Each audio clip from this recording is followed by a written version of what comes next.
बीच में कुम्हरावा से है, आप भी एक अध्यापक हैं, इन्होंने इनका मन ही नहीं भरा। जैसे पहले लोग 16 पिक्चर नहीं देखते थे, 4 बार देखे, नदिया पार 20 बार देखे, उनका मन नहीं भर रहा।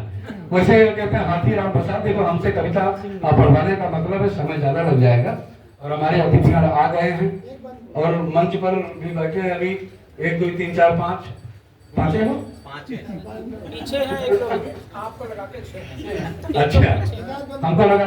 हाथी राम प्रसाद देखिए, महाराणा प्रताप के सैन्य दल में एक घोड़ा था चेतक, जिसको सभी जानते हैं। बहुत सारी रचनाएं चेतक पर लिखी गई।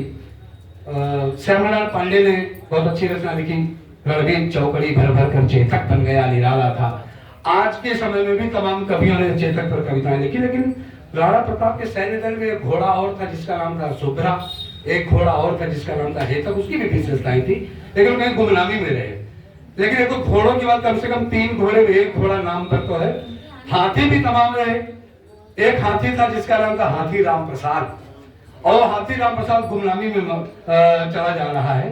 पंडित गंगारत्न पांडे यही राजाजीपुरम में रहते थे, बहुत अच्छे स्वतंत्रता संग्राम सेनानी थे। मेवाड़ मुकुट जैसे पुस्तक लिखा, हाई स्कूल में चलती है वो मेवाड़ मुकुट, और उनके साथ मुझे बैठने का अवसर मिला, ये सबसे बड़ी बात है। तो उनकी एक पुस्तक में पढ़ रहा था, तो उसमें हाथी राम प्रसाद का जिक्र था, मेवाड़ मुकुट में तो नहीं, दूसरी किताब में। तो बात मुझे खटकी, तो हमने उस पर अध्ययन करना शुरू किया। गुरुदेव में आपको बताऊं, मैं एक गज केसरी के नाम से खंडकार में मैं लिख रहा हूँ, उस पर अध्ययन भी चला, और उस हाथी राम प्रसाद पर गज केसरी मैंने टाइटल दिया है उसका। और बनारस हिंदू विश्वविद्यालय में किताब मिली, लखनऊ में कहीं नहीं मिली मुझे। तब जाकर के हाथी राम प्रसाद कहाँ पैदा हुआ, कहाँ पला पोसा, कहाँ बड़ा, कैसे, तो उस पर मैंने पूरा खंडकार। लेकिन हमने तो एक छोटी सी रचना और लिखी, उसके मैं केवल 2-3 बंद पढ़ता हूँ बस, लंबा हो जाएगा। देखिए एक तरफ यहाँ, और मेरी ये कविता, ये यहाँ पर मंच के तमाम रचनाकार बैठे हैं, गुरुजी पूरे विश्वविद्यालय बैठे हैं। आप भी जानते हैं मैं हिंदू मुसलमान और चीन पाकिस्तान नहीं पढ़ता कभी, ये हमारी अलग पहचान है कि बेरस के कवियों में हम मुशायरे भी बहुत पढ़ते हैं, क्योंकि हम हिंदू मुसलमान चीन पाकिस्तान करते हैं, इसे मुशायरों में भूला लिए जाते हैं। तो ये मैं करता नहीं, इसको हिंदू मुसलमान के चश्मे से मत देखना। इस रचना को अकबर का सेनापति राजा मान सिंह थे, और महाराणा प्रताप का सेनापति हाकिम खान सूरी था, इसलिए वहां पर ये हिंदू मुसलमान का झगड़ा ये सिद्ध होता है इससे। तब मैंने लिखी, एक तरफ अकबर की सेना, एक तरफ महाराणा प्रताप की सेना आमने सामने बैठी है। तब तक महाराणा प्रताप चेतक पर बैठते हैं और हाथी के पास पहुंचते, थोड़ी संवाद करते, उससे बातचीत करते हैं।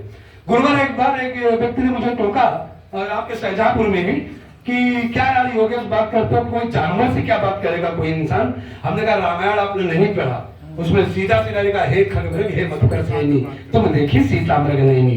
दूसरी चीज, हम किसान के बेटे हैं, हम अच्छी तरह जानते हैं जिस बैल को इशारा करते वही चलता है, मेरी बात समझता है, इसलिए अब जानवर मेरी भाषा को समझता है। तब वो चुप हुए, तो मैंने पंक्तियां निवेदित की, क्या बात करते हैं महाराणा प्रताप हाथी से क्या कहते सुनना, कि मेवाड़ धरा की सेना सजकर खड़ी थी हल्दी घाटी पर, मेवाड़ धरा की सेना सजकर खड़ी थी हल्दी घाटी पर, खड़े थे योद्धा चलने को निज धर्म युद्ध परिपाटी पर, क्षण भर को जा टिके नयन राणा के अपने हाथी पर, मस्तक पर दोनों हाथ रखा अपने अनबोले साथी पर, बोले चेतक पर हो सवार दुश्मन को धूल चटाऊंगा, रिपु रक्त से हल्दी घाटी की मैं प्यास बुझाऊंगा, हो महत्वपूर्ण भूमिका तेरी, हो महत्वपूर्ण भूमिका तेरी, मेवाड़ मुकुट की रक्षा में पूर्णांक आज अर्जित करना रण की इस कठिन परीक्षा में, पूर्णांक आज अर्जित करना रण की इस कठिन परीक्षा में,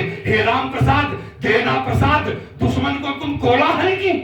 हम जब घर में बच्चों पर नाराज होते कहते हो अभी खाने भर को प्रसाद दे रहा हूँ, ईश्वर की कृपा से उसका नाम है राम प्रसाद था। तब महाराणा प्रताप और क्या कहते हैं उस हाथी से, हे राम प्रसाद देना प्रसाद दुश्मन को तुम कोला है कि, करना कर्म निडर होकर चिंता मत करना तुम फल की, यदि घाव लगे तन पर तो पीड़ा शीघ्र भुला देना, आहट से पहले सैनंदन में शत्रु को शीघ्र सुला देना, आंच नहीं आने पाए राणा के परम प्रतिष्ठा पर, दाग नहीं लगने पाए ए हाथी तेरी निष्ठा पर, और हे मतंग लेना उमंग पौरुषता ने बिखरा देना, हम मेवाड़ी योद्धा है दुश्मन को ये पकड़ा देना, हम मेवाड़ी योद्धा है। एक बंद और पढ़ता हूं इसका, अच्छा हाथी का उत्तर सुनना। उस हाथी उत्तर क्या देता सुनना, संकेतों में बात करता है कि सूर उठा अभिवादन कर राणा जी का आश्वस्त किया, सूर उठा अभिवादन कर राणा जी को आश्वस्त किया, आर पार करने के चिंतन में निज मन को व्यस्त किया। हे नरेश, मेवाड़ धरा का है अनाज हमने खाया, जिनके पोषक तत्वों से संगठित हमारी है काया, प्राण जाए पर वचन न जाई, हमने भी तो मंत्र पढ़ा है, युद्ध कला की सभी विधाओं का मुझ पर भी तंत्र चढ़ा है, किया प्रतिज्ञा है हमने दुश्मन का वज्र फाड़ने को, तैयार खड़ा हूं धरती में मुगलों का मुंड गाड़ने को, तैयार खड़ा हूं धरती में। बस करो भाई, अब इतने सुनो यार, मेरा लंबा समय हो जाएगा। आइए भाई, फिर कभी पूरी कविता सुना जाएगा। बहुत बड़ी बात है। बहुत शानदार, क्या बात, एक बार जोरदार तालियां होनी चाहिए।